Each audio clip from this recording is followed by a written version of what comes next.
हो सके तो दिलों में रहना सीखिए, क्योंकि गुरूर में तो हर कोई रहता है।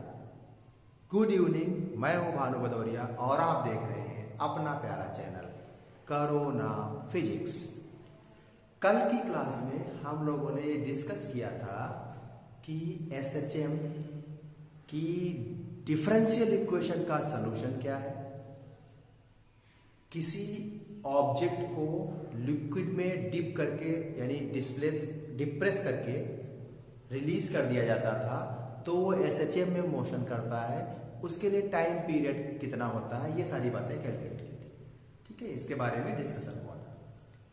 तो आज हम लोग एक एसएचएम से रिलेटेड कुछ इंपॉर्टेंट टॉपिक यानी कुछ क्वेश्चंस जो ऑब्जेक्टिव में आ सकते हैं वो डिस्कस करने जा रहे हैं। ठीक है, तो उसमें से पहला ये है आपका कि वन टाइम पीरियड में, एक टाइम पीरियड में, टाइम पीरियड क्या होता है आपको डिफाइन कर चुके हैं, आता होगा, यस और नो बताइएगा।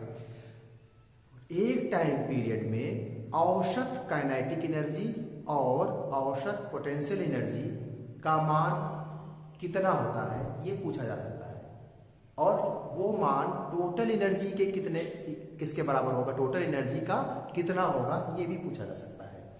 तो क्वेश्चन इस तरीके से आता है कि वन टाइम पीरियड में एवरेज काइनेटिक एनर्जी इज या एवरेज पोटेंशियल एनर्जी इज, या ऐसे पूछा जा सकता है वन टाइम पीरियड में average kinetic energy is equal to some times total energy.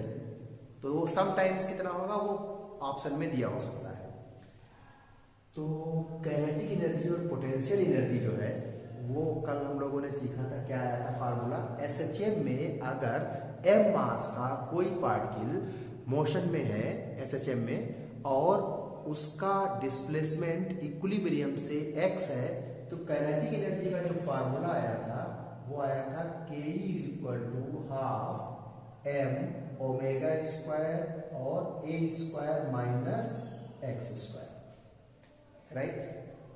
Potential energy का जो फार्मूला आया था p is equal to half m omega square x square, और जो टोटल एनर्जी आई थी वो E इज इक्वल टू आई थी, आपको याद आ रहा होगा, half m omega square a square. ठीक है, दिख रहा होगा, ठीक है, मान लेते हैं टोटल, ये हम कल प्रूव कर चुके हैं ना। अब देखो वन टाइम पीरियड में एवरेज काइनेटिक एनर्जी और एवरेज पोटेंशियल एनर्जी निकालनी है। तो वन टाइम पीरियड के लिए जो एवरेज काइनेटिक एनर्जी होगी, एवरेज काइनेटिक एनर्जी जब हम निकालते हैं, जैसे मान लीजिए हमें 1 से 10 तक के जो नंबर है उनका एवरेज निकालना हो, तो हम क्या करते हैं 1 से 10 तक के नंबर्स को क्या करते हैं, ऐड कर देते हैं और 10 से डिवाइड कर देते हैं। तो वैसे ही हमें एवरेज निकालना होगा, तो जैसे वन टाइम पीरियड में एवरेज चाहिए होगा तो काइनेटिक एनर्जी को वन टाइम पीरियड के लिए इंटीग्रेट करेंगे और वन टाइम पीरियड से डिवाइड कर देंगे। यानी काइनेटिक एनर्जी एवरेज अगर हम लिखना चाहें तो काइनेटिक एनर्जी जो एवरेज वैल्यू होगी वो इंटीग्रल वन टाइम पीरियड के लिए काइनेटिक एनर्जी का हम इंटीग्रल कर लेंगे अपान टाइम पीरियड, या अपान में हम लिख सकते हैं इंटीग्रल 0 से कैपिटल T लिमिट dt। ठीक है, अब देखो यहाँ पे हमें टाइम के रेस्पेक्ट में इंटीग्रल करना है। काइनेटिक एनर्जी किसके फॉर्म में यहाँ लिख रखी है हमने, डिस्प्लेसमेंट के टर्म में। तो क्या x इज इक्वल टू, आपको याद आ रहा होगा एसएचएम के लिए जो x इज इक्वल टू आता है वो आता है a sine omega t plus five, a sine omega t plus 5। तो ये x की वैल्यू हम यहाँ प्लेस कर देंगे, तो हमारे पास ये काइनेटिक एनर्जी टाइम के टर्म में आ जाएगी, और वो आ जाएगी kinetic energy is equal to कितना आ जाएगी, half m omega square, a square common ले लेंगे तो ब्रैकेट में आ जाएगा 1 minus sine square omega t plus 5। सही है, नोट करिए। क्या 1 minus sine square omega t plus 5 को हम cos square omega t plus 5 लिख सकते हैं, लिख दीजिए। तो ये काइनेटिक एनर्जी का जो फार्मूला आ जाएगा आपका के E is equal to half m omega square a square cos square omega t plus five. सही है, नोट कर लीजिए। तो काइनेटिक एनर्जी का जो फार्मूला है टाइम के टर्म में मिल गया। ठीक है, अब हम एवरेज काइनेटिक एनर्जी के इस फार्मूले में काइनेटिक एनर्जी की वैल्यू जो ये है इंस्टेंटेनियस वैल्यू इसको बोलते हैं ना, पर्टिकुलर टाइम पे, तो ये वैल्यू हम यहाँ पर फिट कर देंगे। आपको याद होगा शायद किसी क्लास में हमने डिस्कस किया था कि वन टाइम पीरियड में यानी वन साइकिल के लिए साइन थीटा और कॉस थीटा की एवरेज वैल्यू 0 होती है और वन साइकिल के लिए साइन स्क्वायर थीटा और कॉस स्क्वायर थीटा की वैल्यू हाफ होती है। तो जब हम ये वैल्यू काइनेटिक एनर्जी की फिट करेंगे तो देखो ये तो डब्बा कांस्टेंट है, ये बाहर निकाल देंगे इंटीग्रल से डब्बा क्या कर देंगे, बाहर निकाल देंगे और देखिएगा यहां से ये हो जाएगा आपका kinetic energy average is equal to value रख रहे हैं यहाँ पर 2 मिनट आपको टाइम देंगे, इंटीग्रल करके आप बताएंगे या हम डायरेक्ट वैल्यू भी लिख सकते हैं, बता रहे हैं चीज लिख दी होगी आपने। तो काइनेटिक एनर्जी एवरेज कितनी आ जाएगी आपकी, इंटीग्रल आ गया, इंटीग्रल 0 से capital T half m omega square a square cos square omega t plus 5 और डी टी और अपान में क्या आ रहा था, कैपिटल। नोट करिए, आपको 2 मिनट दे रहे हैं, आप इसे इंटीग्रेट करिएगा। कॉस स्क्वायर ओमेगा टी को हम ब्रेक कर लेंगे तो आसानी से इंटीग्रल हो जाएगा, इसे आप ब्रेक करिए और इंटीग्रेट करके हमें बताइए फाइनल वैल्यू कितनी आती है। इंटीग्रेट करिए और हमें बताइए फाइनल वैल्यू कितनी आती है। देखो यहाँ पर हम जो अभी कॉन्सेप्ट बताया था उससे हम यूज कर ले रहे हैं, बाकी आप इंटीग्रल करके भी लगा सकते हैं। Half m omega square a square bracket क्या हम लिख सकते हैं, इंटीग्रल 0 टू टी और ये हो जाएगा cos square omega t plus 5 D T upon T. ठीक है, ये आपके पास फार्मूला आ गया इसका। क्या जो ये बिग ब्रैकेट में लिखा हुआ है, ध्यान से देखिएगा, क्या बिग ब्रैकेट में लिखा जो है ये कॉस थीटा, अगर हम ओमेगा टी प्लस 5 को थीटा मन की आंखों से देखें तो क्या हम कह सकते हैं ये एवरेज वैल्यू लिखी है आपकी वन साइकिल के लिए कॉस स्क्वायर थीटा की, इसको थीटा सपोज कर लें, तो क्या cos square theta one cycle के लिए कितना होता है, एवरेज वैल्यू कितनी होती है कॉस स्क्वायर थीटा की वन साइकिल के लिए एवरेज वैल्यू, बोलो हाफ 1/2। क्या इस पूरे की जगह 1/2 हम लिख दें, इस पूरे की जगह क्या यूज कर लें हम 1/2 यूज कर लें। आप चाहो तो इसे हम ब्रेक कर सकते हैं 1 plus cos square 2 omega t plus 5, वहां से भी आप इंटीग्रल करके लगा लीजिएगा।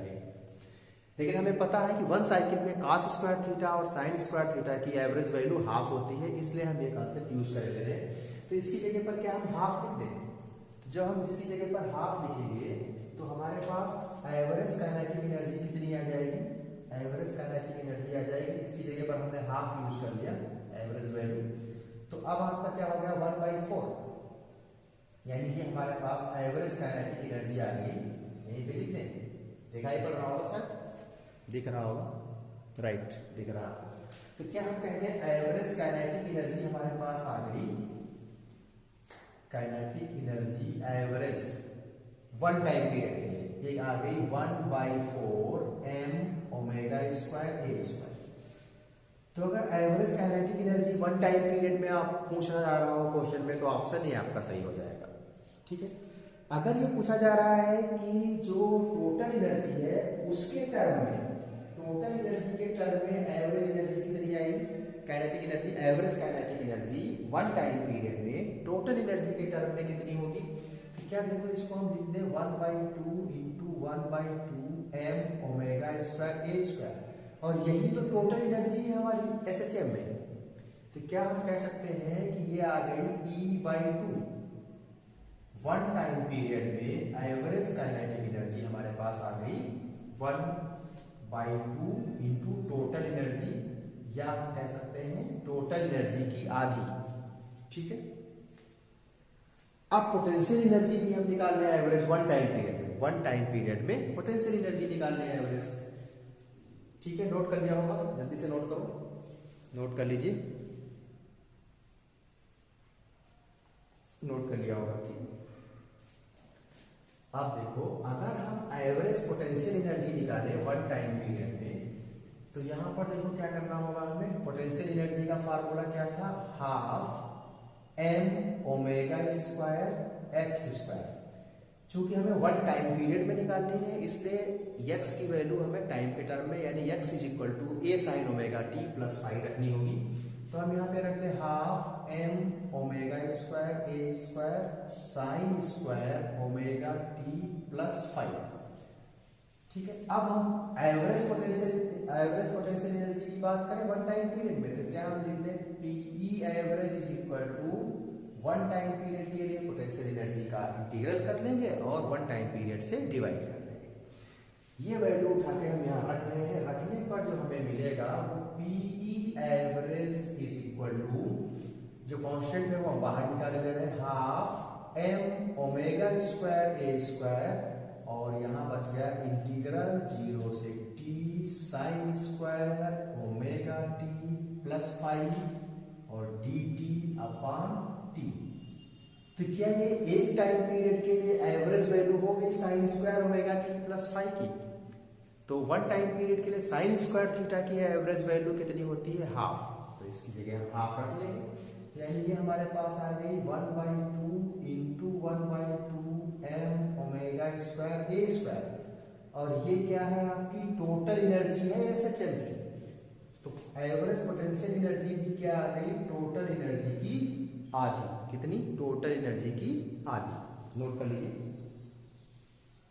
क्या एक कंक्लूजन मिला है हमें, एक ये निष्कर्ष निकला, यानी कंक्लूजन ये निकला कि वन टाइम पीरियड के लिए एवरेज काइनेटिक एनर्जी और एवरेज पोटेंशियल एनर्जी की वैल्यू इक्वल होती है, और किसके बराबर होती है, टोटल एनर्जी की हाफ वैल्यू के बराबर होती है। टोटल एनर्जी की हाफ वैल्यू के बराबर होती है। ठीक है, नोट कर लीजिए जल्दी से। फिर हम जो है अब एवरेज वैल्यू डिस्प्लेसमेंट के रेस्पेक्ट में ले लेंगे, यानी जब डिस्प्लेसमेंट कितना है, मैक्सिमम है, तो डिस्प्लेसमेंट के रेस्पेक्ट में हम देखेंगे एवरेज काइनेटिक एनर्जी कितनी आती है और एवरेज पोटेंशियल एनर्जी कितनी आती है। ठीक है, हटा दे इसको, नोट कर लिया होगा, जल्दी से नोट करो। ठीक है, नोट करना है, चैटिंग नहीं करना है। ठीक है, चलिए हटा रहे हैं। अब हमें क्या करना है, एवरेज काइनेटिक एनर्जी निकालना है ओवर डिस्प्लेसमेंट। तो देखो क्या है आपका मैक्सिमम डिस्प्लेसमेंट जो होता है आइदर साइड ऑफ इक्विलिब्रियम, उसे हम क्या कहते हैं, एम्पलीट्यूड। ठीक है, तो अब जैसे इक्विलिब्रियम पोजीशन ये है, तो इधर जो मैक्सिमम डिस्प्लेसमेंट हुआ वो एम्पलीट्यूड हो गया, यानी उसे हम +1 कहें, तो इधर जो मैक्सिमम डिस्प्लेसमेंट होगा वो क्या होगा, -1। तो इसका मतलब है हम डिस्प्लेसमेंट के यानी मैक्सिमम डिस्प्लेसमेंट में 0 से मैक्सिमम डिस्प्लेसमेंट तक एवरेज काइनेटिक एनर्जी कितनी है, एवरेज पोटेंशियल एनर्जी कितनी है, अब हम वो कैलकुलेट करने जा रहे हैं। फिर हम देखेंगे कि क्या वो इक्वल आती है या डिफरेंट आती है वैल्यू। तो क्या करें हम लिखते हैं average kinetic energy over one displacement, यानी वन डिस्प्लेसमेंट के लिए हम क्या कर दें, यानी 0 से a तक काइनेटिक एनर्जी का क्या कर दें, इंटीग्रल कर दें और a से डिवाइड कर दें। ठीक, जितने के लिए इंटीग्रल करते हैं उससे हम डिवाइड कर दें तो एवरेज वैल्यू मिल जाएगी।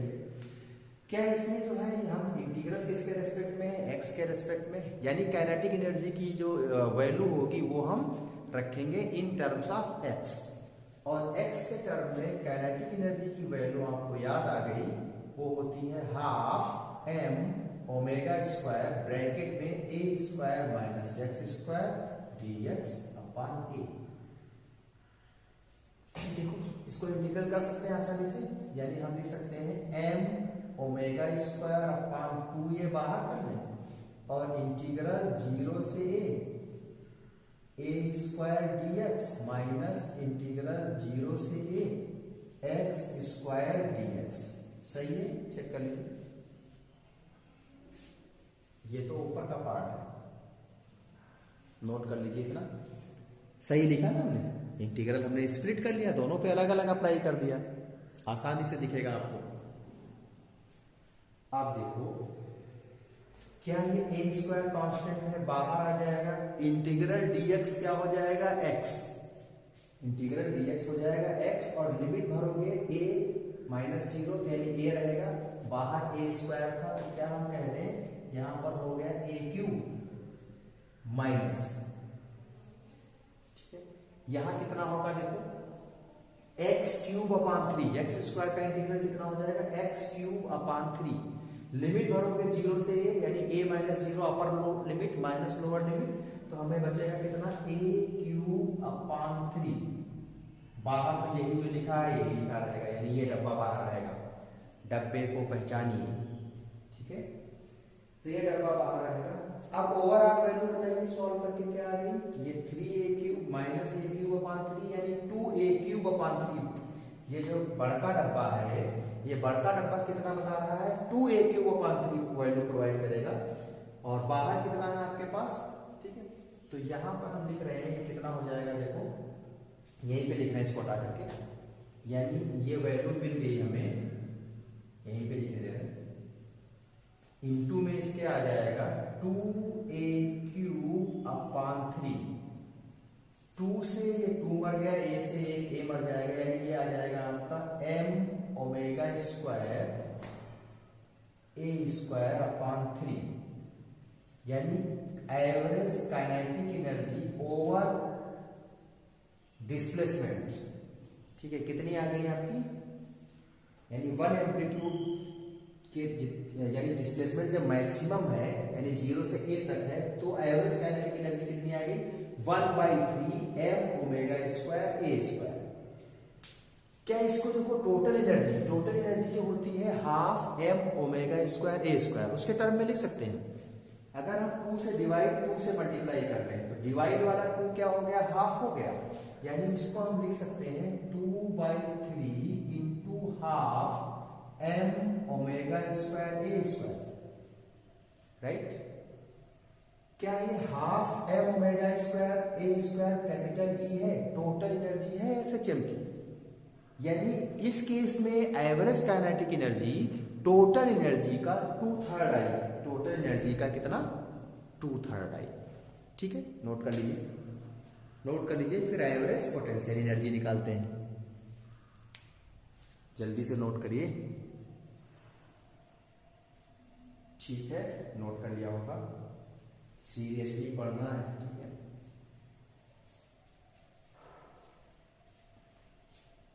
हटा दें, ठीक है। अब हमें क्या करना है, एवरेज पोटेंशियल एनर्जी निकालना है। Average potential energy over 1 displacement, मतलब ओवर 1 मैक्सिमम डिस्प्लेसमेंट, यानी 0 से a तक।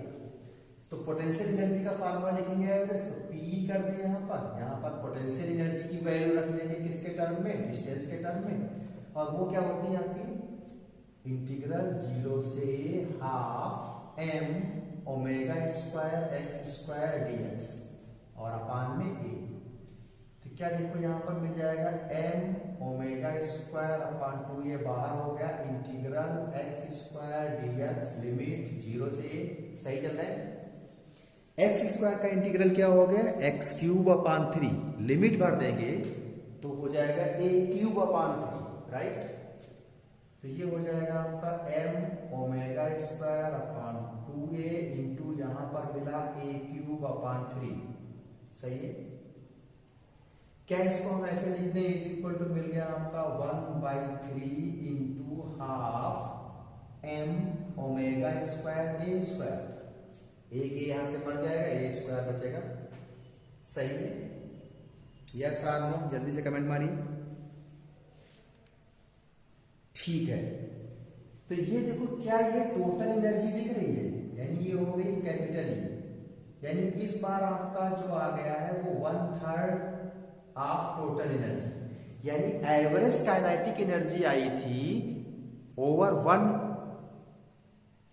एम्पलीट्यूड यानी मैक्सिमम डिस्प्लेसमेंट के लिए 2/3E, और एवरेज पोटेंशियल एनर्जी आई है 1/3E। E is the total energy in SHM। तो क्या अब भी KE एवरेज और PE एवरेज अगर हम ऐड अप करें तो क्या टोटल एनर्जी E के बराबर ही मिलेगा? यानी टोटल एनर्जी तो वही है, लेकिन उसका डिस्ट्रीब्यूशन क्या हो गया, बदल गया, जब हमने एवरेज निकाला कहाँ, डिस्प्लेसमेंट के रेस्पेक्ट में।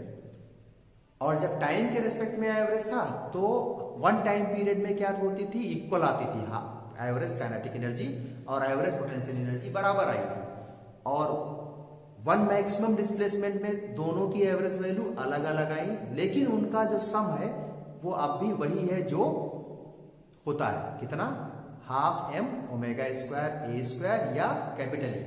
नोट कर लीजिए, जल्दी से नोट कर लिया होगा, ठीक है, नोट कर लिया भाई, नोट करो रे बाबा, जल्दी से नोट करिए भाई, उड़ी बाबा। अच्छा भाई, चलते हैं, शुरू करते हैं अगला टॉपिक। हटा दे इसको, नोट कर लिया होगा, हटा दे, यस और नो। कुछ लोग अभी नोट कर रहे हैं, चलिए मान लेते हैं नोट हो गया, हटा रहे हैं, ठीक है। अब देखो अगला जो टॉपिक है, कभी हम लोगों ने एक पढ़ा था टॉपिक, यानी एक कॉन्सेप्ट पढ़ा था, speed of wave in string, या हम कह सकते थे कि स्ट्रिंग में वेव कैसी उत्पन्न होती है, जरा बताइए, स्ट्रिंग में कैसी वेव होती है, कैसी का मतलब ट्रांसवर्स और लॉन्गिट्यूडनल, कमेंट जल्दी से करिए, ट्रांसवर्स और लॉन्गिट्यूडनल, ठीक है, कैसी होती है, ट्रांसवर्स, ठीक है, ट्रांसवर्स होती है, बिल्कुल सही है। अब देखो, अब है, ध्यान से सुनना, सभी लोग सुनेंगे, ठीक है, ध्यान से सुनिएगा। ट्रांसवर्स जो वेव होती है उनकी स्पीड का एक फार्मूला मिला था हम लोगों को, v = कितना मिला था, √T/μ, ठीक है, पिछले किसी क्लास में डिस्कस हुआ था। तो v मिला था √T/μ, जहां T क्या है, टेंशन इन द स्ट्रिंग, और म्यू क्या है, mass per unit length of the string, ठीक है। तो ये स्पीड का फार्मूला मिला था, और आपको पता है कि जो वेव की स्पीड होती है वो होती है f लैम्डा, वेव की जो स्पीड होती है वो कितनी होती है, f लैम्डा। तो क्या फ्रीक्वेंसी हम निकाल सकते हैं, f = इधर लिख दें, फ्रीक्वेंसी f निकाल सकते हैं कितना, v/लैम्डा, या हम कह सकते हैं 1/लैम्डा और √T/μ, राइट। ट्रांसवर्स वेव के लिए जो फ्रीक्वेंसी है, क्या हम कह सकते हैं इतना होगा। अब देखिएगा, एक हेडिंग लगा लीजिए आप चाहो तो, यहां पे हेडिंग लगाइएगा, अनुप्रस्थ तरंग में कंपन की अवस्था, mod of vibration, mod of vibration in transverse wave, ठीक है, हेडिंग लगा ली होगी, हम भी लगा दे रहे हैं यहाँ पे, हेडिंग है आपकी अनुप्रस्थ यानी ट्रांसवर्स, अनुप्रस्थ तरंग में कंपन की अवस्था, mod of vibration in transverse wave. Mod of vibration का मतलब है आपका कि अगर हम क्या करें, दोनों सिरों पर रस्सी को टाइट कर दें, यानी बांध दें, कुछ इस तरीके का, जैसे मान लीजिए यहाँ पर ये रस्सी क्या किया हमने, बांध दिया, कई पार्टों में बनाना, इसलिए हम एक ही बना लिए, हम इसको पार्टों में कर लेंगे। ये है आपका L लेंथ की स्ट्रिंग है, और उसे क्या है, 2 रिजिड सपोर्ट्स के बीच क्या है, टाई कर दिया गया है, टेंशन लार्ज रखा गया है, टेंशन ज्यादा होगा तो स्पीड क्या होगी, ज्यादा होगी। ठीक है, डिस्कस कर चुके ना हम लोग। फिर आपका एक यही स्ट्रिंग है और इसमें क्या किया गया है, इस तरीके से डिस्प्लेस करके, चाहे हम इसको ऐसे ऊपर की तरफ खींच के छोड़ दें तो इसमें क्या हो जाएगा, वाइब्रेशन जनरेट होंगे, या हम इसको नीचे की तरफ खींच करके डिस्प्लेस करके रिलीज कर दें तो इसमें वाइब्रेशन जनरेट होंगे, यानी वेव जनरेट हो जाएगी। अब वो जो वेव जनरेट हुई है वो हो सकता है वन लूप में वाइब्रेट हो रही हो सकता है वो इस तरीके से वन लूप में वाइब्रेट हो रही हो। ये लेंथ कितनी है, L। हो सकता है वो दो लूपों में वाइब्रेट हो रही हो, मतलब इस तरीके से वाइब्रेट हो रही हो सकता हो, और हो सकता है वो तीन लूपों में वाइब्रेट हो रही हो। तीन तक हम निकालेंगे, फिर हम जो है सिमेट्रिकली लिख लेंगे। लेंथ कितनी है ये स्ट्रिंग के बीच में, मतलब स्ट्रिंग की जो लेंथ है बिटवीन द रिजिड सपोर्ट्स, जिनके बीच एक टाइम है बनी हुई है, वो लेंथ कितनी है, L। अब देखो कभी हम लोगों ने पढ़ा था कि नोड और एंटी नोड, ठीक है, अभी आगे डिस्कस करेंगे, वहां बता भी देंगे। नोड का मतलब है जहां पर डिस्प्लेसमेंट मिनिमम, एंटी नोड का मतलब है जहां पर डिस्प्लेसमेंट मैक्सिमम। नोड मतलब निष्पंद, एंटी नोड मतलब प्रस्पंद हिंदी में बोलते हैं। तो जहां पर डिस्प्लेसमेंट यानी विस्थापन मैक्सिमम वो प्रस्पंद यानी एंटी नोड, और जहां पर डिस्प्लेसमेंट मिनिमम वो निष्पंद यानी नोड्स। ये भी पढ़ा है कि नोड्स के बीच में जो सक्सेसिव नोड्स हैं उनके बीच की डिस्टेंस कितनी होती है, λ/2। सक्सेसिव नोड्स हो या एंटी नोड्स हो उनके बीच की डिस्टेंस कितनी होती है, λ/2। और सक्सेसिव नोड और एंटी नोड मतलब एक नोड और उसके जस्ट पड़ोसी एंटी नोड, उनके बीच की डिस्टेंस होती है λ/4। ठीक है, अभी आगे टॉपिक आएगा तो उसमें ये होती भी है कि नहीं ये पूरा आपकी समझ में आ जाएगा, डिस्कस होगा वहां। तो आप देखो जब हम इसे डिस्प्लेस करके रिलीज किए इस स्ट्रिंग को तो ये ऐसे वाइब्रेट करेगी। हो सकता है एक लूप में वाइब्रेट कर रही हो सकता है दो लूप में, हो सकता है तीन लूप में, हो सकता है n लूप में कर रही हो। तो अगर ये वन लूप में वाइब्रेट कर रही है तो क्या देखो जो निष्पंद है वो जहां पर ये टाई है बंधी हुई है वहां बन रहे हैं, यानी निष्पंदों के बीच की दूरी कितनी दे रखी है, कितनी होगी, कितनी दूरी होगी, λ/2 होगी, और ये है कितनी यहाँ पर, L। तो क्या हम कहते हैं कि जब एक लूप में वाइब्रेशन हो रहा होगा, ये मॉड ऑफ वाइब्रेशन यही है, तो एक लूप में वाइब्रेशन हो रहा होगा तो क्या हम लिख सकते हैं L = λ/2, या यहाँ से λ कह सकते हैं 2L/1 या सिंपली 2L। यहाँ देखो ये λ/2 क्रमागत निष्पंद ये हो गए, फिर ये निष्पंद है, तो क्या यहाँ पर 2λ/2 हो गई दूरी टोटल, और है कितनी, L। तो क्या इस आप मॉड ऑफ वाइब्रेशन के लिए क्या लिख सकते हैं, L = 2λ/2 या λ = 2L/2। सिमिलरली यहाँ के लिए क्या हो जाएगा, λ = 3L/2। λ कितना हो जाएगा, 2L/3, यानी जब वन लूप में थी तो लैम्डा कितना आया, 2L/1। टू लूप में है तो लैम्डा आया 2L/2। थ्री लूप में वाइब्रेशन है तो लैम्डा कितना आया, 2L/3। इन जनरल अगर हम कहते हैं n लूप में वाइब्रेशन हो रहा हो तो लैम्डा कितना आ जाएगा, इन n लूप के लिए लैम्डा कितना आ जाएगा, लैम्डा आ जाएगा 2L/n। अगर मॉड ऑफ वाइब्रेशन यानी जो वाइब्रेशन है वो n लूपों में हो रहे हो तो लैम्डा कितना मिल जाएगा आपका, 2L/n। समझिए जल्दी से, बात समझ में आ गई, यस और नो, आ गई शायद आपकी समझ, बात समझ में आ गई, ठीक है। अब देखो हटा दे इसको, नोट कर लिया होगा, स्क्रीनशॉट ले सकते हैं, इसका स्क्रीनशॉट ले सकते हैं, ठीक है। अब देखिएगा, ध्यान से देखिएगा, ध्यान से देखना है आपको कि अभी अभी फार्मूला लिखा था हम लोगों ने, क्या लिखा था, अभी अभी फार्मूला एक लिखा था, V = कितना लिखा था, V = 1/λ इंटू, V क्या लिखा था, V = v is equal to तो नहीं लिखा था, v इज इक्वल टू क्या था आपका, हमने v इज इक्वल टू तो लिखा था root T upon M, transverse wave generate होगी ना। f इज इक्वल टू कुछ लिखा था, f इज इक्वल टू लिखा था 1 अपान lambda square root T upon mu.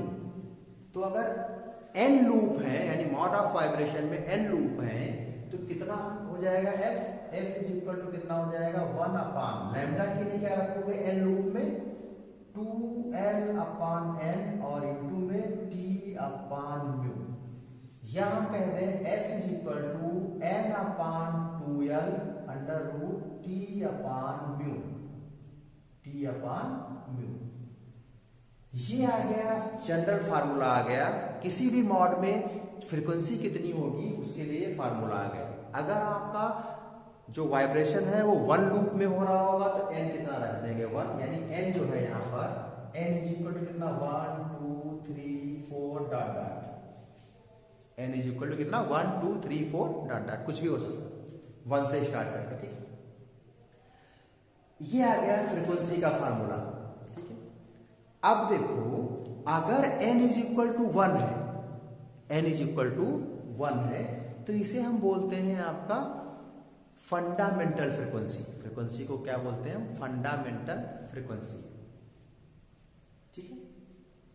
और n इज इक्वल टू यानी फंडामेंटल फ्रीक्वेंसी यानी हम कह सकते हैं इसको मूल सन्नादी या आपका पहला सन्नादी, फर्स्ट हार्मोनिक, इसे हम बोल सकते हैं फर्स्ट हार्मोनिक।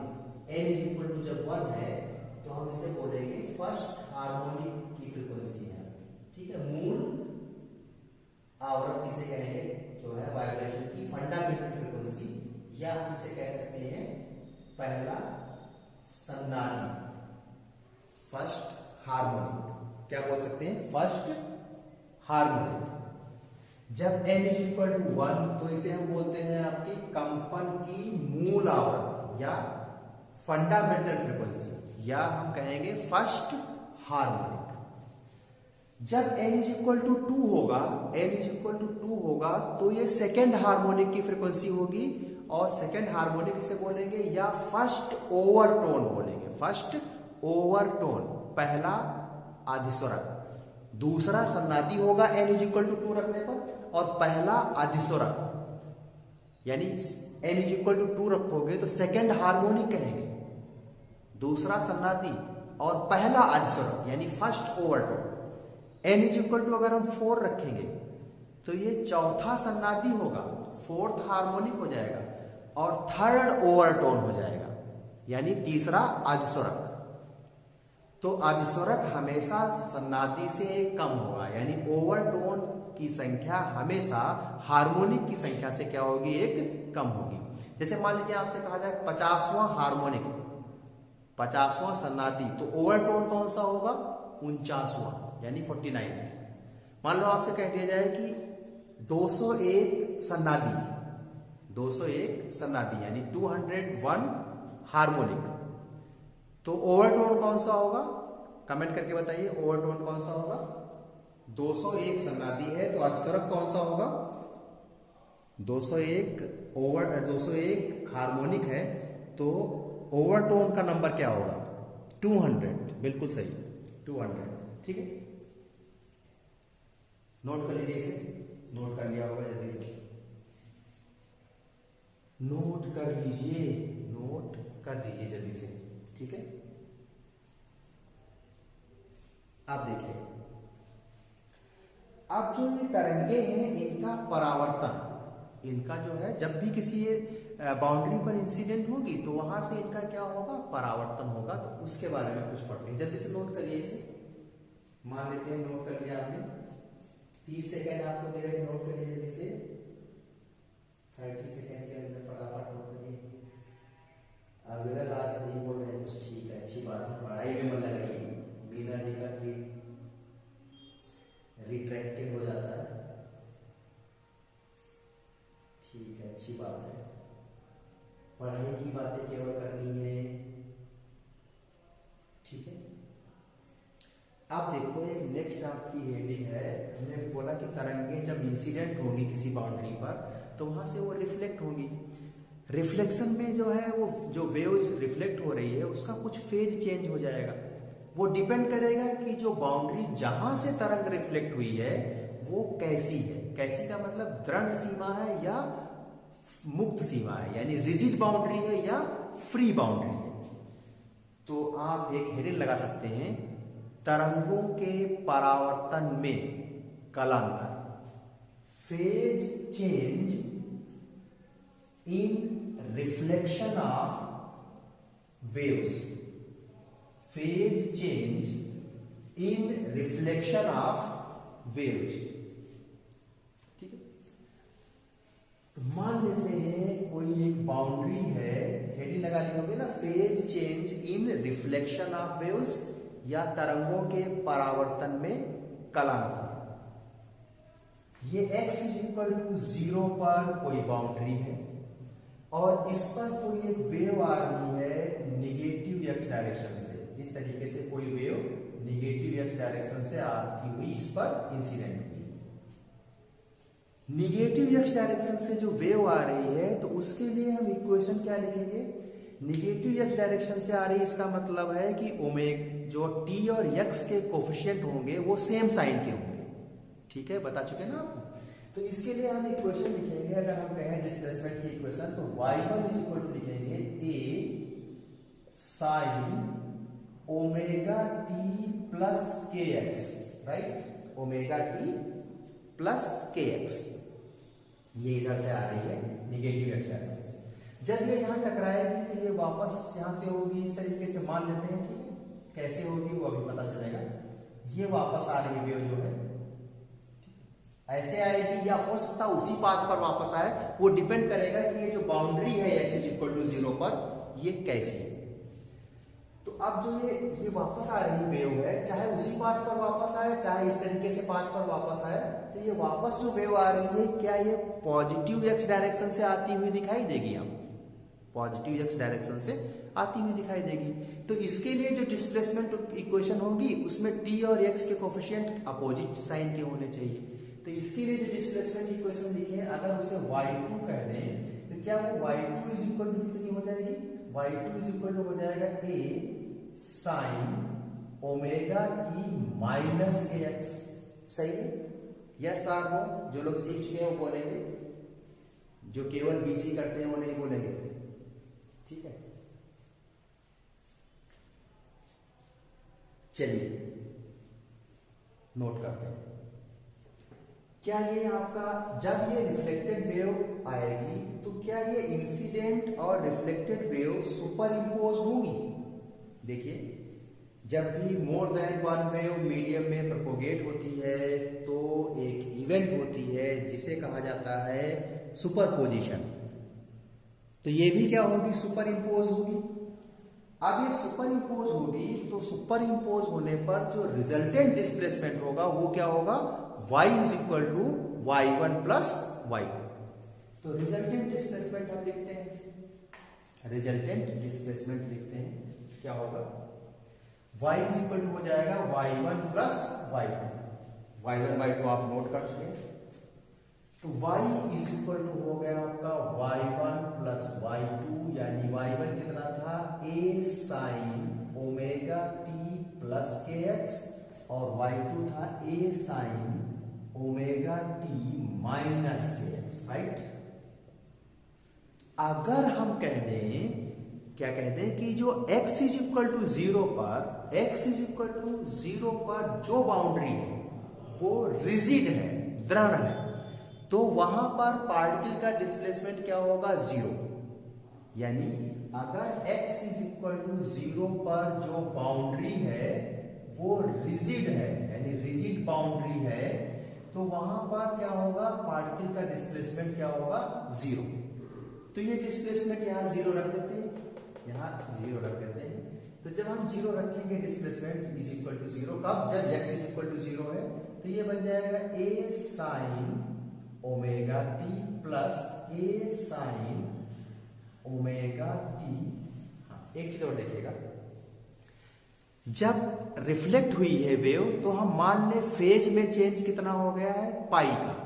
तो जो y2 होगा उसका जो फेज है वो फाई मान से चेंज हो जाएगा, तो यहाँ +5 भी लिख देना, यानी जो y2 हो जाएगा वो कितना हो जाएगा, y2 इक्वल हो जाएगा a sin omega t minus kx plus 5। इधर जा रही थी, निगेटिव x डायरेक्शन से आ रही थी ना, तो इसलिए क्या होगा, जो इंसिडेंट थी उसके लिए डिस्प्लेसमेंट इक्वेशन थी y1 is equal to a sin omega t plus kx। अब जब रिफ्लेक्ट होकर के गई है तो वो पॉजिटिव x डायरेक्शन से आती हुई दिखाई दे रही है, तो उसके लिए इक्वेशन क्या हो जाएगी, y2 is equal to a sin omega t minus kx। और कुछ फेज चेंज हुआ होगा, तो मान लें 5 फेज चेंज हुआ होगा, इसलिए +5 लिखेंगे, तो y2 में क्या है +5 लिखेंगे, ठीक है। तो जब x इज इक्वल टू 0 रखेंगे तो y यानी पार्टिकल का डिस्प्लेसमेंट रिजिड बाउंड्री अगर है तो वहां 0 होगा, तो रख देंगे, तो यहाँ क्या बचेगा +5। अब देखो ये हम इधर लिखेंगे, ये हो जाएगा -a sin omega t is equal to a sin omega t plus 5। अब देखो अगर ये 5, अब देखो यदि ये 5, देखिएगा ये जो 5 है अगर ये पाई हो जाए तो इक्वेशन ये वैलिड हो जाएगी, क्योंकि यहां भी माइनस साइन आ जाएगा, तो यानी फाई अगर क्या हो जाए, पाई के इक्वल हो जाए, तो ये इक्वेशन LHS और RHS इक्वल हो जाएंगे। तो इसका मतलब क्या कंक्लूजन निकला कि जब भी दृढ़ सीमा से परावर्तन होगा, रिजिड बाउंड्री से रिफ्लेक्शन होगा, तो तरंग की कला में फाई मान से यानी पाई मान से, तरंग की कला में फाई जो कलांतर है उसकी वैल्यू कितनी होगी, पाई होगी। यानी जब भी दृढ़ सीमा से परावर्तन होगा, तरंग की कला पाई मान से चेंज हो जाएगी। यानी अगर इस तरीके से गई थी, इस तरीके से गई अगर है रिजिड बाउंड्री पर, इस तरीके से ऐसे, तो इसका पाई चेंज होकर के यानी आएगी उल्टा कैसे, इस तरीके से वापस आएगी। गई अगर ऐसे है तो वापस ऐसे आएगी, जब सीमा कैसी होगी यानी बाउंड्री कैसी होगी, रिजिड होगी, ठीक है। अब देखो अगर बाउंड्री कैसी हो, अगर बाउंड्री कैसी हो, फ्री हो, तो फ्री बाउंड्री होगी तो वहां पर पार्टिकल के डिस्प्लेसमेंट पर कोई रिस्ट्रिक्शन नहीं होगा, यानी पार्टिकल के डिस्प्लेसमेंट पर कोई रिस्ट्रिक्शन नहीं होगा। अगर बाउंड्री फ्री है तो पार्टिकल के डिस्प्लेसमेंट पर कोई रिस्ट्रिक्शन नहीं होगा, लेकिन प्रेशर 0 होगा फ्री बाउंड्री पर। फ्री बाउंड्री पर जो प्रेशर है वो क्या होगा, 0 होगा, डिस्प्लेसमेंट पर कोई रिस्ट्रिक्शन नहीं होगा पार्टिकल के डिस्प्लेसमेंट पर। प्रेशर को हम देते हैं P इज इक्वल टू, लिखते हैं आपका K डेवर y अपान डेवर x। K जो है ये आयतन प्रत्यास्थता गुणांक कहलाता है। यहां पर जो K है ये है पल्क मॉडुलस ऑफ इलास्टिसिटी।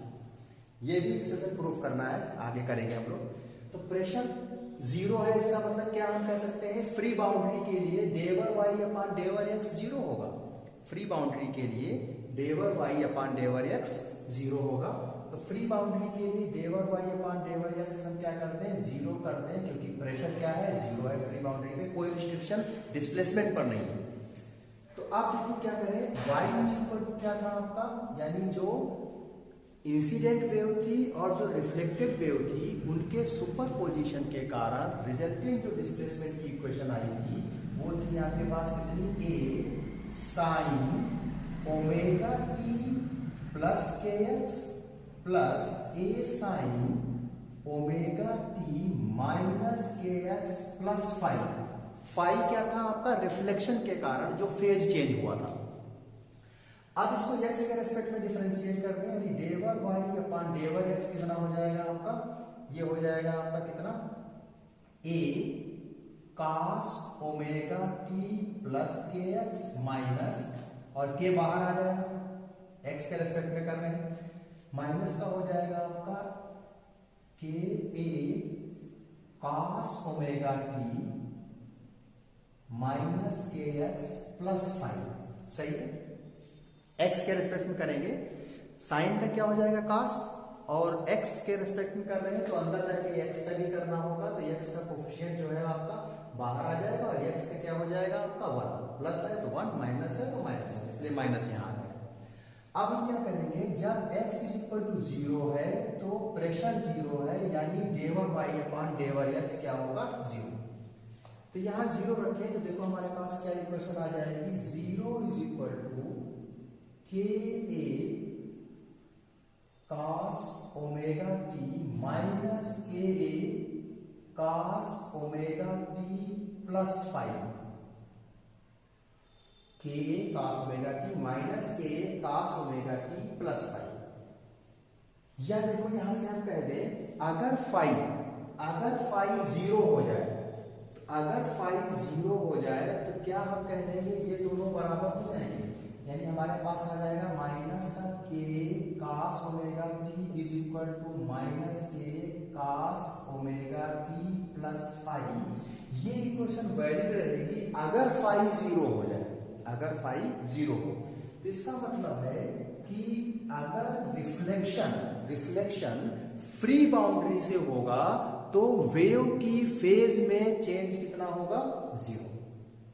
यानी यदि कोई तरंग फ्री बाउंड्री पर इंसिडेंट हो रही है तो उस बाउंड्री से रिफ्लेक्शन के कारण तरंग की कला में कोई फेज चेंज नहीं होगा, और यदि दृढ़ सीमा से रिफ्लेक्शन हो रहा है तो फेज में चेंज पाई का होगा। ठीक है, इतना नोट करते हैं, कल की क्लास में इसके आगे की बातें की जाएंगी। ठीक है, गुड नाइट।